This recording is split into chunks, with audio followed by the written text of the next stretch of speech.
Welcome to the Art of Badassery, where I explore what it takes to live life on your own terms, break free from the status quo, and unleash your inner badass. Whether you're a rebel at heart or simply seeking inspiration to step outside your comfort zone, this podcast is for you. I'm your host, Mahara Wayman, and each week I dive into the stories, insights, and strategies of those who have mastered the art of badassery and are living life to the fullest. They smile when no one is looking. Welcome to the Art of Badassery. I'm Mahara Wayman, your host, and today I'm joined by Aurora Benson, a true original with a very inspiring story. Growing up in the south of the States, Aurora always felt out of place, too progressive for her small town. After 30 years away, she's actually returned. She's standing out, but way too much of a badass to care. Aurora knew early on that she was destined to be an author and a thought leader. With a background in IT and roles across multiple industries, she found, however, her true path in entrepreneurship and sustainability. Stick with us today to grab yourself a drink and join us as I find out more about Aurora's insights on embracing authenticity and blazing her own trail. Welcome to the Art of Badassery, Aurora. Can't wait to jump in. Thank you. I'm already in love with the title. It's awesome. It is pretty funny.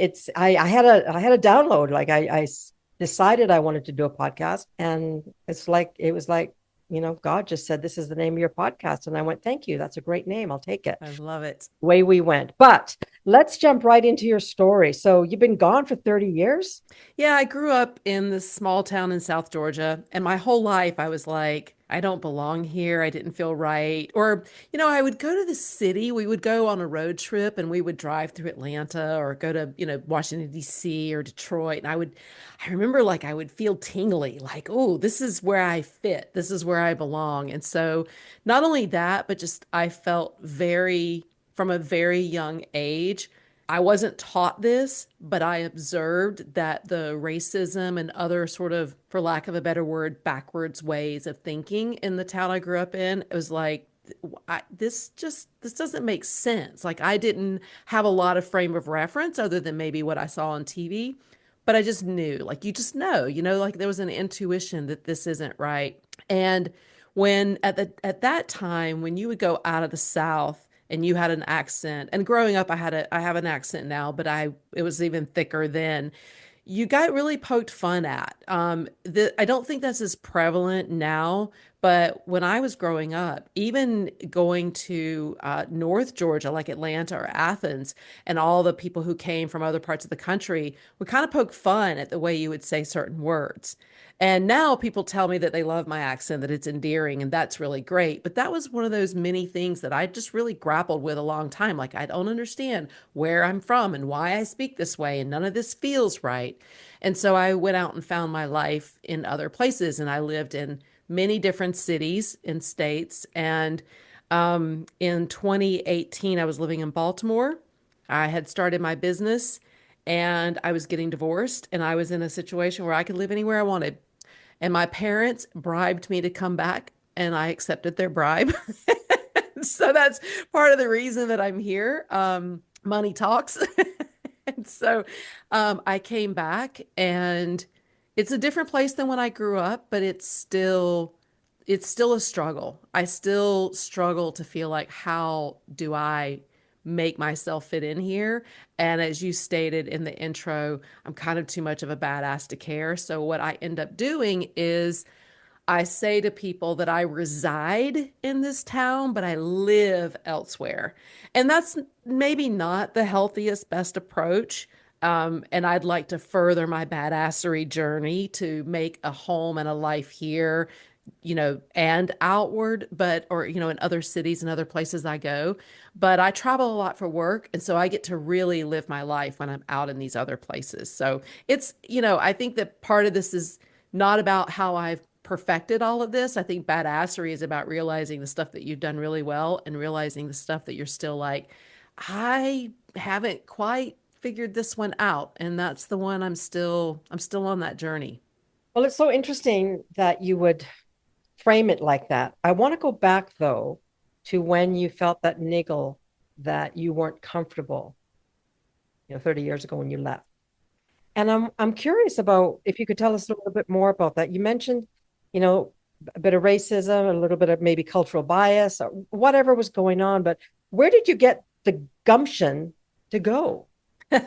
I will say my parents always instilled adventure in us and my sister and I. So we did a lot of road trips and travel, and we were given a lot of autonomy and freedom. And because we did well in school, we were encouraged. I mean, we were, I was a first generation college student, and my parents didn't go to college, but it was from my memory, my first memory, it was always you're going to go to college. It was just like it was a given.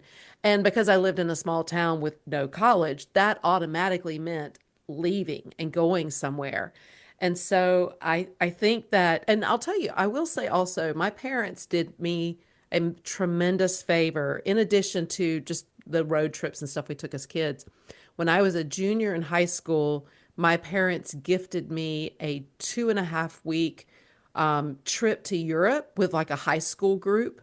A friend of theirs in a nearby town was a chaperone on this trip, and they paid for me to be able to join the teens from her school. And that, as you know, right, international travel is it's a game changer. It is, I think I would imagine that a common thread across a lot of badass women is early exposure to very different things that really open your eyes and really expand your thinking, because you got to be able to expand your thinking to be a badass. And so I think that that planted a seed in me that I very much wanted to do more travel. And that's also why I ended up getting an international MBA and doing, an overseas study abroad and things like that because of just those early seeds that were planted. So, what did you learn about yourself on such an early? I guess I learned that there was still so much I didn't know about the way other people live. And just little things like breakfast, like fizzy water and hard bread. I mean, now I love those things. I drink, 3 or 4 cans of fizzy water a day. I love good hard bread, if it's made right. But at the time in high school, it was just like, I think it was super eye-opening to realize how other people live their lives. And I I guess maybe I didn't know it at the time, but I think I realized that there's a curiosity in me that was a bit insatiable. And I couldn't have articulated it that way at 17 years old. But now, X number of years later, I can look back and say that was really, I think, a part of that learning journey is just being super curious about the world. I think you hit the nail on the head. I personally think that curiosity is a key component to being a badass because, and this came up in a recent podcast I did with another guest, this understanding or this idea that curiosity is without judgment, right? Because it's just, I Yes. just want to know. I don't have any expectations. I'm just curious. And I do believe that's part of being a badass is giving yourself permission to be curious, right? To be curious. And Absolutely. And I think what you just said is really critical, the idea of no judgment, because that also works in terms of how we judge ourselves and having all the answers, right? So if I'm just curious about something, it's okay if I don't actually know the answer.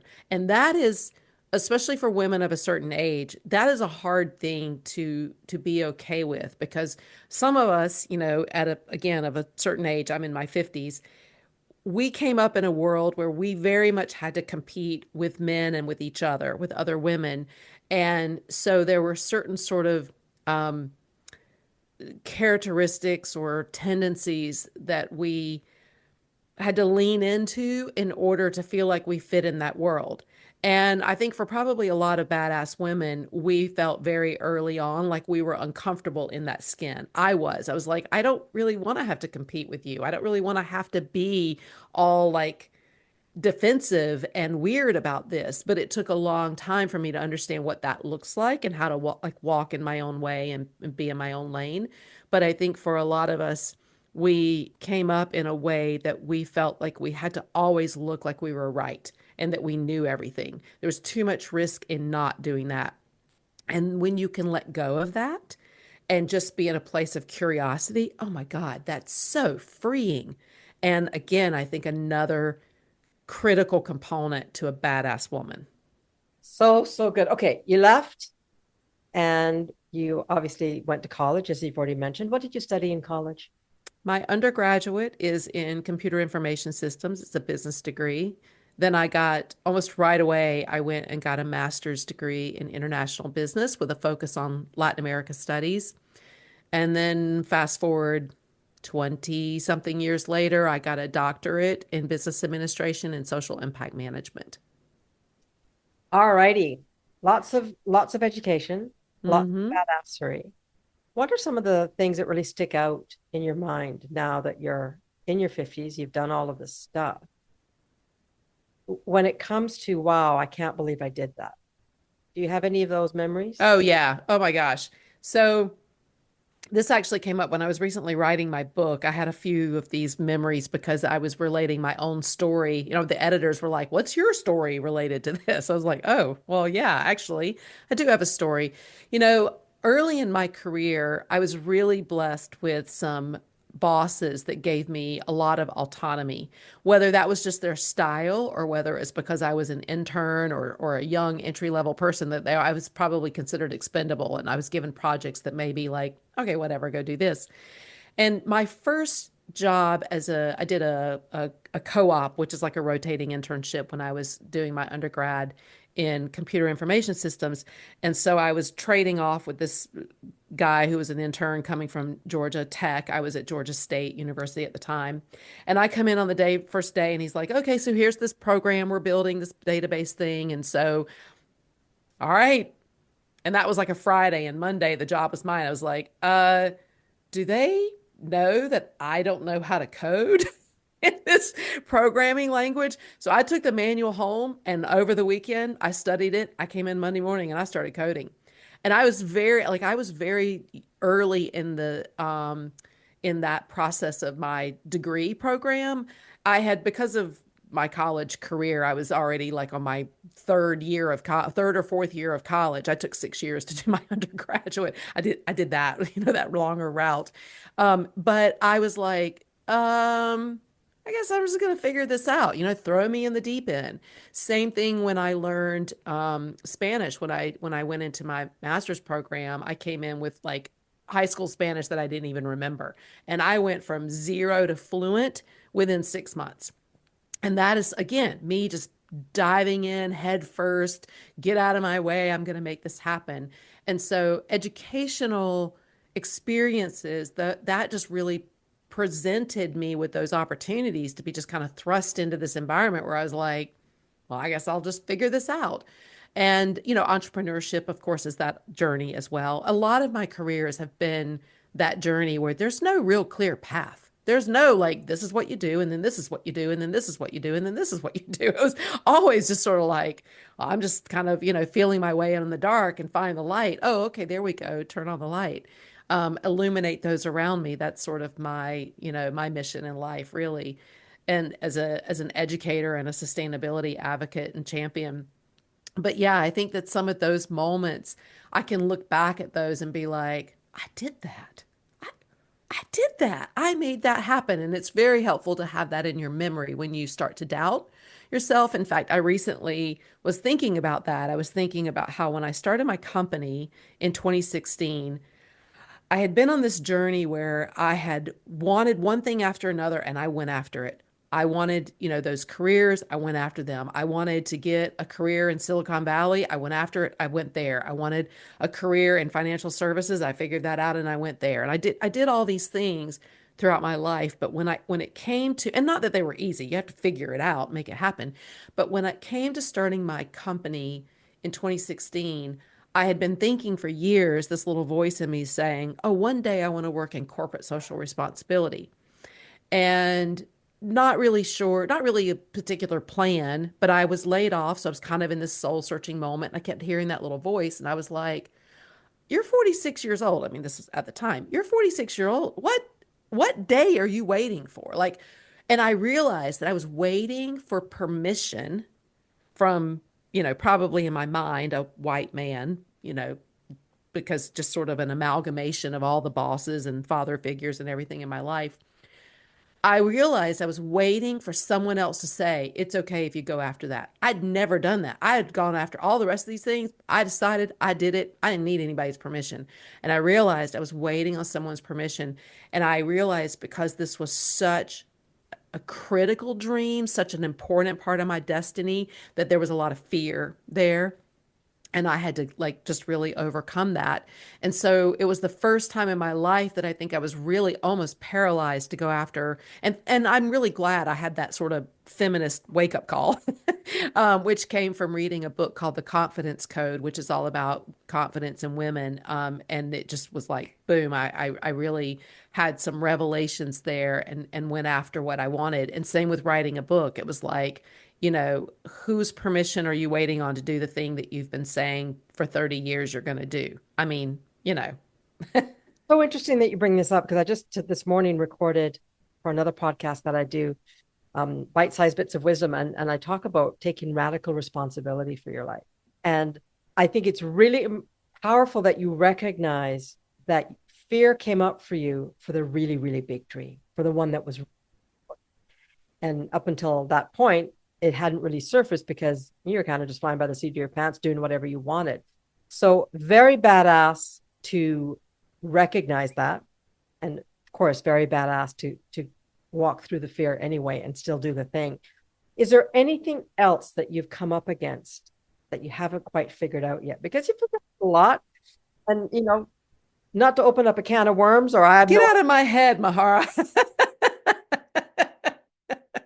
Honestly, I mean, literally, this is crazy. I love that you asked that. Of course, you would ask that because that's your intuition of being able to have this kind of conversation. I'm literally having that right now because the what goes along with having a book is being a speaker. And I'm a great speaker. I get invited to speak at a lot of industry events, but I want to be the, bigger ticket keynote, and I have what it takes to do that. But I have, and for years and years and years and years, people have told me like, you should have a TED Talk. I mean, I've been hearing this for years, and I know I'm very good. I get very good feedback, and I just love being in front of the audience. I don't mean like that as like an ego thing, although I'm sure that's an element of it, but I love to see the light come on. I love to see people be like, oh, I can understand what you're saying. It's so approachable and accessible. That's a big part of my brand as a company and as a speaker, as a consultant and a speaker, is being very accessible and approachable and practical about sustainability. And it really resonates with people, which I love. But to get beyond like, oh, come speak to our group of 50 people about this technical topic. And oh, you made it so interesting and wonderful. To go from that to like, here's five figures to speak to our audience of 5,000. There's a big jump in terms of what you have to do in terms of marketing, getting yourself out there, believing in yourself. And I have made a lot of excuses. And now that the book is out, I'm out of excuses. There are no more excuses. I now have a published book, which is the thing, like for a lot of speakers, right? They have a published book. I've done that. I checked that one off the list, and I already am working on the second book. So I have no more excuses. To go after this dream. And so even just these last few weeks, I will tell you this timing of this is really interesting because um, just in full transparency, I actually just had a little bit of a short-term relationship that ended, and it was super wonderful and great time. And it was a very sort of like mutual, okay, this is why this isn't going to continue going. But I was like, all right, Aurora, lean into what this is telling you about yourself, about your confidence, about how you want to show up in the world, because I believe everything in life has a lesson. Whatever the pain, whatever the joy, lean into it and figure out what are you learning out of this? And I feel like this particular experience, coupled with some other things this year, is really just putting me in this place of like, that's it. You're done with the excuses. There's nothing else for you to lean on in terms of like putting this off and not pursuing the thing that you know you were born to do. Because of all those moves I've made, of all the career changes and all the different, like, oh, I think I'll go do this, and oh, I'll try that. The one thing that I have known since early in my 20s is I always knew I was meant to be a speaker and an author. I didn't really know what that meant. I didn't know what I was going to pontificate on, but I knew I could see myself and I knew my future was speaker and author. And so at a certain point, you have to say, are you going to be one of those people who on their deathbed is lamenting the dreams they never followed, or are you going to be a speaker and author? Well, I'm halfway there. I'm an author. And so now I feel like this is sort of the next hurdle. And it probably seems easy from the outside looking in because I am a good speaker and I have a book. But anybody who knows anything about marketing, and I don't like marketing, I'm not great at it. I'm not good at the whole social media thing and all that. So this is like, I'm having to just really do some soul searching and thinking about then what does the path look like? It doesn't have to look like doing tasks you don't enjoy, but it has to look like you getting somebody to do those tasks. And so just there's a lot of practicality to those steps, but there's also a lot of deep confidence building, soul searching. Do you believe in yourself? Do you really see yourself manifesting kind of work in this as well? Very, very, a very real challenge for all of us on a regular basis, whether it's to become an internationally renowned speaker. And by the way, anybody that can use the word pontificate so easily, yes, you're meant to be a speaker and an author. Because not everybody knows that word. I love that word. I want to call that out. But I also want to highlight, I think it's yay for you, right? Because some part of you has recognized that you've been putting up these blocks, distractions, whatever you want to call it, and they're all done with. But really, I'm just going to remind, and I'm not going to go into coaching mode, other than to say for listeners as well, sometimes we can benefit by letting go of the need. You said it earlier, the need to know how or the need to be right, and sit with the joy of the connection that you are absolutely saying to the universe, I'm ready to step into this greatness, right? I don't actually know how to get there, but I accept that I'm there. I'm here. And just sort of sit with that. Because Yeah. it is such a powerful thing to recognize our purpose. Absolutely. And I 100% agree with you. I do feel in recent days that I've been having this, and again, this is the great timing of this conversation. I almost feel elated. And there's some anxiety and some like, oh my God, I don't know how to do this. But I also feel this sort of like, I'm finally there. I'm finally at that place. And when I've gotten to this place before, that's it. Badass kicks in, get out of my lane. Right. And so I know, I don't know what it looks like, but I know that I finally crossed some sort of threshold. I don't know how long it'll take and all that. I'm not, and all of that doesn't even matter at this point because I can feel that I have finally crossed that threshold that prevents me from, in the past, anytime I was like, well, I don't know. And I'm kind of standing outside the door, I've crossed the threshold. And so I think it will be fun to, check in a few months or a year to see Yeah, no, just how renowned I am. we are so connected now. You're like we're very alike. Just saying. Because Of course we are. probably, what year are we? Probably 15 years ago, I used to run.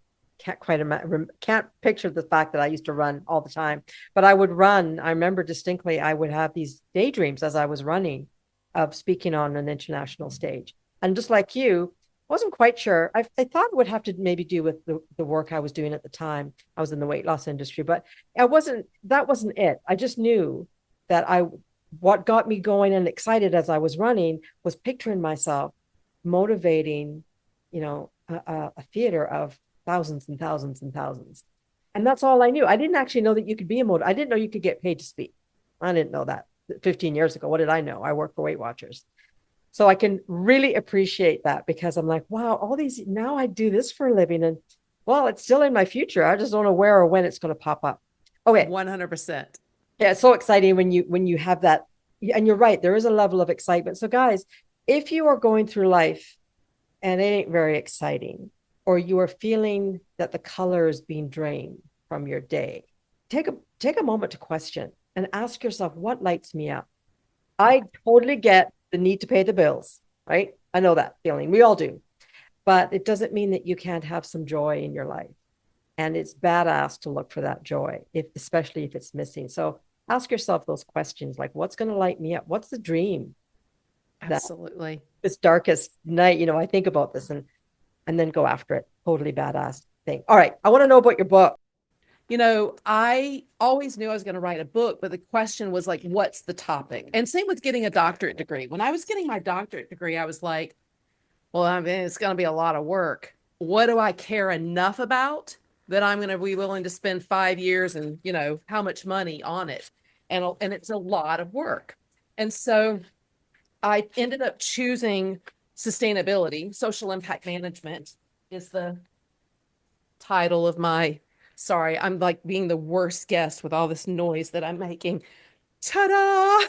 There's the I book. love it. And send me your address. I'll send you one and sign it. I'm sorry. Uh, Look up straight so we can read the title. yes, and it's probably flipped because of the way. Can you see it okay? Exponential impact, harnessing Yes. human potential to drive sustainability in organizations. Love Yes. the fact that your nails match the book. Oh my God. I know, right? Oh my goodness, I'm sorry. Well, I don't feel so bad now because I'm like that. It like way to be a good guest, having everything I ready, love it. making all that noise and everything. So, but hey, this is real. This is badasses are real. We're real women, right? So yeah. So this book is. I always knew that same with my doctorate degree, I got a degree in social impact management, and I did a study on social enterprise, like food startups that had a social or environmental mission, and kind of like what was hindering them or helping them with their business. Because entrepreneurship is another huge passion. I've mentored entrepreneurs. I spent about 15 years doing a lot of entrepreneur mentorship, business plan writing, business plan competition judge, things like that. I don't do as much of that anymore, but I maybe because I am an entrepreneur, I live it every day, but I still love that. And so I would say probably this book is about entrepreneurs because it's really about the people that I've been inspired by in the last, especially like the last 10 years or so, talking to all these people who are informal, unofficial champions of sustainability within organizations and how they start out with this spark of interest and passion. And for a lot of them, even turn it into full-time jobs and departments. Some of them don't take it as far as that, or they haven't yet. They're still early in their journey. And then also as a sustainability consultant and just a person who's spent, 35 plus years in the corporate world, I had all these observations about empowering people and enabling people to be able to actually drive change in organizations. And my passion and the work that I do in my company is really about engaging staff. I do work with executives and do like strategy and things like that, but my heart beats for standing in a room of 40 staff that include dishwashers and servers and line cooks and all these people that often get discounted because I most of my consulting work is in the hospitality and events world. And so a lot of those line level people get discounted when it comes to these sort of altruistic things that companies do, or sometimes they're doing it now because it's expected by stakeholders and other external entities. But the line level people are excited to be part of these things. They want to be part of these things. They want to learn. They want to grow. They want to contribute. And we have just really missed the boat in involving them and engaging them. And not just them, but like middle levels of organizations as well, and sort of early career professionals that have so much talent and energy. And that energy is just trapped because they don't feel empowered to be able to live out their passion within their functional context or their career. And so this book is about 4 leadership principles that organizations or champions within organizations can follow. So the 4 parts of the book are empathize, enlighten, empower, and encourage. And within each of those are there chapters that kind of what does that look like? And it's very practical. There's application discussion questions and some little, mini case studies and things like that. So it's really, to me, about driving change. This might be about driving sustainability, but honestly, it applies to innovation or any other sort of change that you're trying to enable within an organization to better an organization. Wow. Sounds amazing. And this may be totally off the wall. But as you were sharing that with me, I couldn't help but wonder, how did your early experience as a young person recognizing what was a little bit off in your world, how that may have affected your and grown into a passion to help the unseen have a voice? 100%. Oh my God, I love the way you just expressed that. That is to help the unseen have a voice. My mind is blown right now because that is a lot of what I do. I also am driven a lot by social justice. So another thing that really sparked my journey that led to sustainability was 25-ish years ago, in a faith-based community, I would see all these activities like, oh, sign up to work in the nursery, sign up to go to Mexico and work at this orphanage and go paint a home or schools, go do things, go garden, and all of this sort of community service type stuff. And I remember thinking like, but I'm not good at any of that. I don't enjoy children. I'm not good at painting. I'm not like, you know what I'm good at? I'm good at business. I'm very good at business. I'm good at business planning. I'm good at marketing and communications. How does that get used to serve the world? And I felt frustrated that my gifts and talents, the things I best bring into the world, didn't have a Sunday morning sign up option, And so I started learning about social enterprises and particularly interested in the ones that are, sort of a for-profit model, or they use like a market, some sort of product or service that they can put out into the market to raise the money needed to do whatever their good thing is. And the good things that really, really appeal to me are the ones that provide job opportunities and job training for people with extreme barriers, people with, criminal history, people, teen moms, people with, recovering from addiction, all of these things. And I am extremely passionate to see people experience dignity in their work. And it bothers me when people at like the line levels of organizations do not get to experience in the dignity that comes with social and environmental initiatives or other corporate stuff. And so that concept of social justice, even though my work probably is a little more on the environmental side now, the social justice is at the heart of what really drives me. And so, again, going back to my childhood, going back to what sparked me, observing the inequities and racism that I observed in the South very much informed that trajectory that has social justice as the current underneath all of it. I know I said that earlier. And I want to highlight that it is badass to recognize that dignity is not the privileged only. Yes. Those two words shouldn't even be in the same sentence. And sustainability has been cast as a very elitist, specialist kind of thing. And my mission in life is to dismantle that, is to make it, democratize it, make it available, make it something that all levels of an organization can participate in and contribute to and benefit from. Can you talk a little bit, because as you say sustainability, of course, first place I went was the environment, because those words go together like birds of a feather. We've been talking about this much, but as you and I are talking now, I can't help but think of all the other levels of sustainability that our listeners may not be aware exist. Would you mind speaking to those? Absolutely. And it's one of the things I bring up very early in the book because there's a fundamental misunderstanding of what sustainability means. So, the best way to demonstrate what sustainability entails is to look at the United Nations Sustainable Development Goals. And there's actually, I would encourage your listeners to look up the chart. It's like one of the only visuals I have in the book because it so perfectly shows what sustainability is. So it looks like that. Okay. And I know that's really small for you to see, but I'll explain that what's really critical about this is, to your point, everyone always thinks of sustainability as the environmental piece.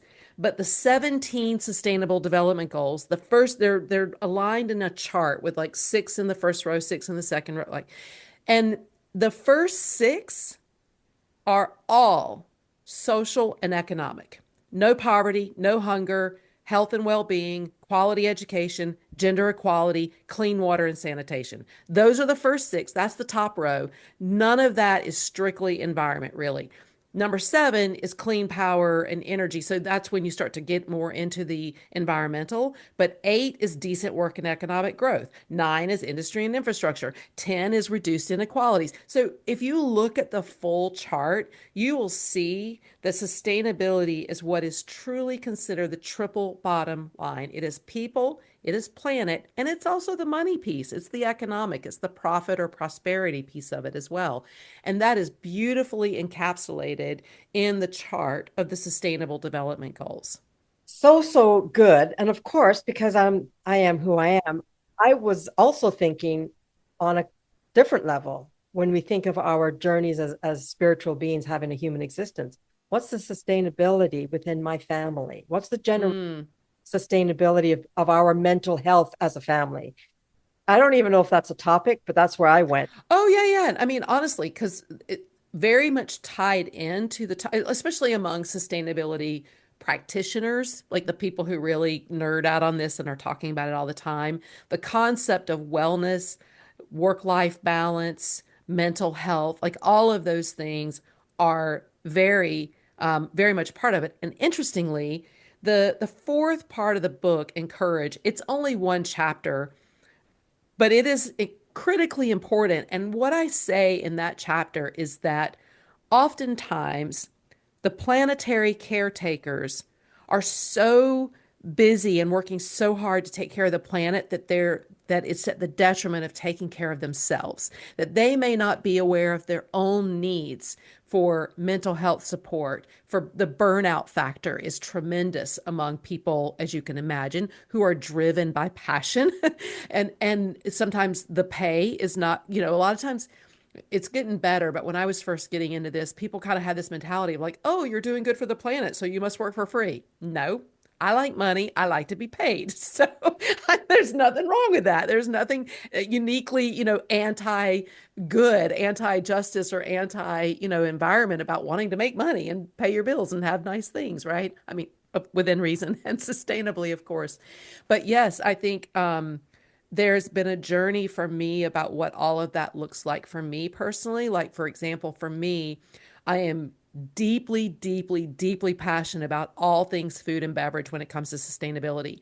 One of the first sort of lines in the sand that I drew in 2010 in terms of my personal agency for a cause or for this work was when I started learning about the amount of enslaved labor that is still in the supply chains of most chocolate.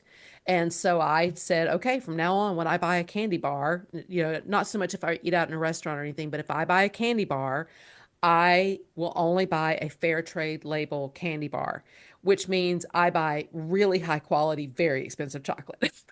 But it's worth it, not only because I feel good about it, but also because that label does tend to be on stuff that also doesn't include a bunch of crappy ingredients that we don't need to be putting in our bodies. So, I buy regenerative farm meat when I can. I buy pasture raised stuff. I research chemicals and all of these things. So I have my own sort of personal journey of how these things manifest and what that looks like for me sustainability wise. And a big, big, big, big factor about that in my life is what I eat and what I put on my skin, because if it's on you, it's in you. So I'm very passionate about those things personally. Holy moly. Okay. So thank you for doing that little bit of a segue deep dive into something that was unexpected. I love conversations like this. You've got the book. You showed us the book. Your nails match the book. Not always be that way, but I just want to call that out. That's really awesome. You will be a five-figure keynote speaker or six-figure keynote speaker. Thank you. Yes. That's awesome. What else is on the agenda for you? Yeah, I guess probably one of the things that I really want to figure out how to do is a little bit more of a digital nomad kind of life. I mean, I've had waves of that in my life where I travel a ton and I just can, and because of what I do, I can work anywhere. I have two dogs and they're great travelers. They've stayed in lots of Airbnbs and hotels and I think it would be fun to, I've romanticized, like a lot of people, especially during COVID, I was really, romanticizing a lot of what that would look like. Um, and so I still harbor a little like, you know, um, impatience. I was going to say anxiety, but it's not anxiety. I'm not, anxious for it, but I'm impatient to see how that could possibly manifest in my life because I think it's one of those things that there's a lot of logistical and practical things that could really derail almost anyone thinking about pursuing something like that. A very dear friend of mine, she lives that life. She is over the last like 4 or 5 years, I've really seen her, or the last 4 years, because she was laid off early in COVID. And I've seen her go from San Diego to Colombia to Hawaii to now she lives in Spain and she's spending time now in France and I mean like I'm never sure where she is and where she's going to be and she's done that with a dog. She has, a partner in her life. Like she's managed to defy all the odds that typically come up when people think about trying to, people dream of things like that, but a lot of people don't pull the trigger for lack of a better term, but they don't make it happen. And, I've been inspired by how she's made that happen. And I've done a lot of that, but I feel like there's still this sort of level of nomadic existence because I like change. I like variety. I get bored easily. And so I think that that could be just an exciting and fun way to live a season of my life. I agree with you. I've had a few guests on the show that are nomads. Oh, yeah.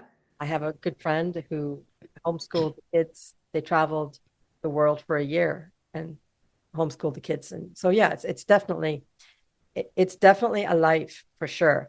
I'm curious though, what will it take for you to tell people that you live in that? Oh, my gosh. Well, that's a great question. Oh, I love it. See, like a good coach asks you the question that makes you go, you got to shimmy, like your whole body has to shimmy because there's like so much truth in that. Um, I, and I think it's very interesting that you asked me this question on election day in the United States because that has a lot to do with why it's challenging for me to feel like I have a life here. I live in an extremely conservative area. And so just statistically speaking, I can't just like go to the normal kinds of places you might go and find people who have similar enough interests. It doesn't mean I can't. I mean, obviously I have a lot of relationships with people from all over the spectrum. So that's, not an issue in terms of just my willingness and ability to be friendly with people, but to really live my life and really have friendships and relationships.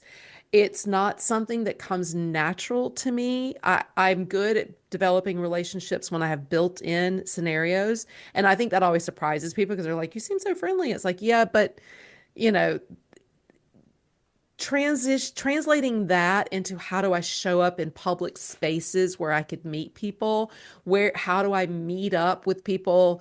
That is hard. It is really hard to find community when you live in an area where you automatically don't fit it. I'm not married. I don't have kids. I'm not part of organized religion. I'm not a Republican. I'm not, like I don't check any of the boxes. And I know that there are other people like me or like-minded or, people that I could, vibe with here, but finding them takes a lot of effort.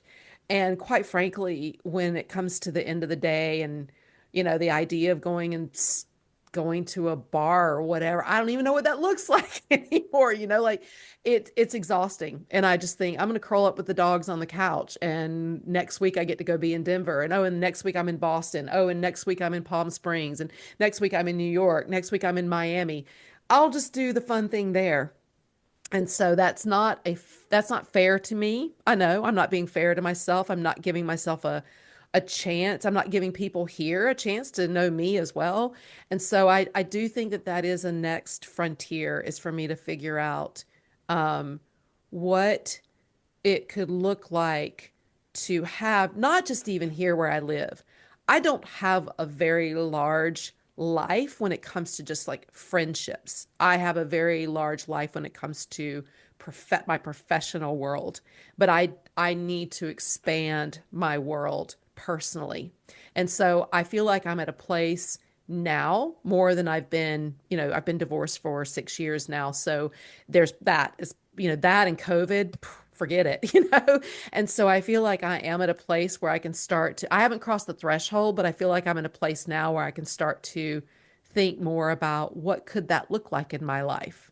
And I think a lot of that I just kind of have to throw up to the universe and expect, send some positive energy out that I'm open to meeting people, open to conversations, open to relationships, open to dating even, and hope that that energy comes back to me in a way that is um, edifying, grows me, but feels comfortable and safe, and feels like friendship, I guess. First of all, thank you for sharing all of that. And what really stood out for me was it is absolutely possible to be friendly, but not feel safe.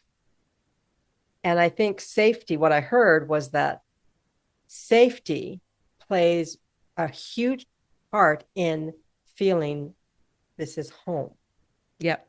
right? And Mm-hmm. so I wanted to thank you for sharing that because I think you were very eloquent in without pointing fingers or anything like that, just saying, look, there's a level. Yes, I fit in a way. I looked like everybody else, but there's some marked differences that are absolutely being exacerbated today for you. Yep. And that can produce with it a level of unsafety or a level Mm-hmm. of disquiet that precludes feeling like this is home. So Yeah. I thank you for bringing that, for having that conversation. We don't often talk this deep on my show, I don't think, but this is fun. I love it. But here's the thing. Part of being a badass is recognizing what's important to us and being willing to go look for it if it's not right next door, if it's not here.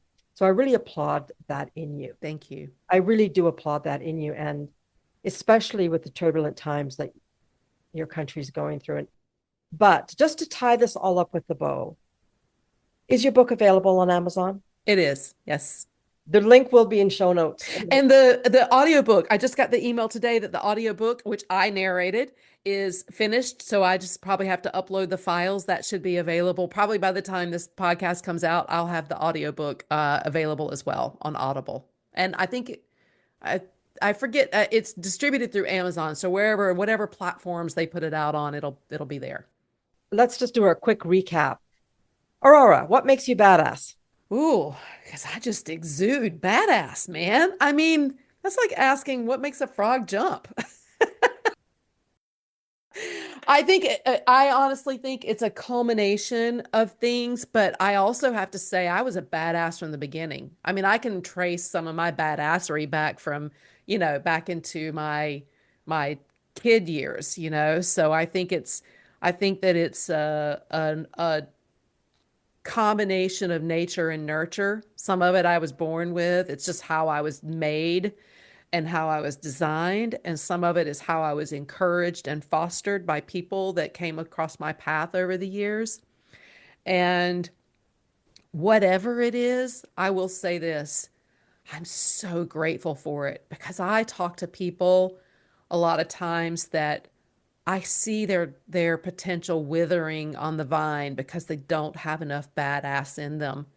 And I know I will also say this, that I do believe there's an element of badassery in all of us. And we have to choose to do the thing that unleashes that. And I'll tell you, for me, a lot of that in the last couple of years has also been about getting healthy and trying to be like more active. And there's confidence, there's therapy, whatever. There's a lot of different things that you can bring into your life to unlock the badassery box. And I have made a lot of efforts over the years to do the thing to unleash the badassery. So I do think that part of why I am that way is some conscious choices I've made to say, I'm going to do the thing that makes me stick out and stand out versus I'm going to do the easy, lazy thing. I don't always make that choice 100% of the time, but obviously more often than not, I've made the badass choice. All right. Will it surprise you to know, Aurora, that my new group program that I haven't launched yet, I'm about to launch, is called Unleash? Oh my gosh, no. Yeah, it's Of course it is. That's awesome. I love it. been such an amazing conversation. So I want to thank you for joining me today on The Art of Badassery. I've absolutely loved our conversation. We are, Me too. guys, thanks so much for listening and joining us today on The Art of Badassery. My name is Mahara, and join us next week. Join me next week when I have another amazing guest on The Art of Badassery podcast. Take care, everyone. Thanks a lot, Aurora. Thank you.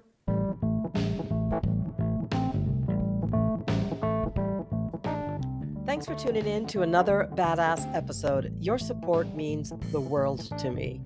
So if you enjoyed what you heard today, don't forget to like, share, and rate the episode on your favorite podcast platform. Your feedback keeps the badassery flowing. And hey, if you're ready to unleash your inner badass and conquer whatever life throws your way, why not book a complimentary badass breakthrough session? Just click the link in the show notes to schedule your session, and let's kick some serious butt together. Until next time, stay fearless, stay fabulous, and of course, stay badass. This is Mahara signing off.